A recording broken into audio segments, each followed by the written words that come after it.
ကြောက်ဖြူမျိုးမင်းတပ်တောင်နဲ့စက်မှုလက်မှုတင်နန်းကျောင်းကို ULA ကသိမ်းပိုက်လိုက်တဲ့သတင်းကိုတင်ဆက်ပေးမှာပါ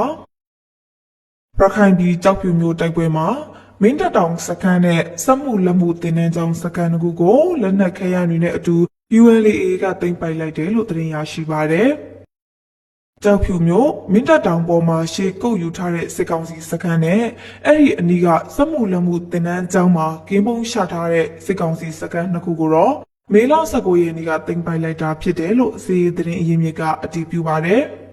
။မင်းတပ်တောင်နဲ့စက်မှုလက်မှုတင်နန်းကျောင်းကိုမင်းညတွေကတင်ပိုက်လိုက်ပါပြီ။ဒီနေ့တနေ့ကုန်တော့အဲ့ဒီဘက်ကိုရေတက်ကလက်နက်ကြီးတွေနဲ့ပစ်ခတ်နေပါတယ်လို့စီးသတင်းအရင်းမြစ်ကပြောပါတယ်။စစ်ကောင်စီဟာတညဝရီရေတက်ဌာနရှုပ်ကနေမင်းတပ်တောင်အပါအဝင်လက်လွတ်ထားရတဲ့စခန်းကုန်းတွေကို drone လက်နက်ကြီးတွေနဲ့ပစ်ခတ်နေတယ်လို့သိရပါတယ်။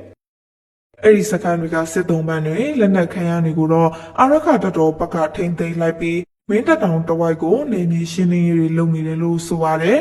။နေပြည်တော်ကတော့အနည်းဆုံးထိတိုးလာပြီးပြင်နေပါတယ်။တချို့ရွာတွေဘက်ကိုကြပါတယ်။အထိခိုက်တော့မသိရသေးပါဘူးလို့ဒေသခံသတင်းအရင်းမြစ်ကိုပြောပါတယ်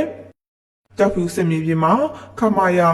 943ခမာယာ942အမှတ်32ရဲတပ်ရင်းနဲ့ဒညောင်ရီရဲတပ်ဌာနရှုပ်တို့ကအထက်ကကုတ်ကဲနေတာဖြစ်ပြီးအဲ့ဒီတပ်ရင်းဌာနရှုပ်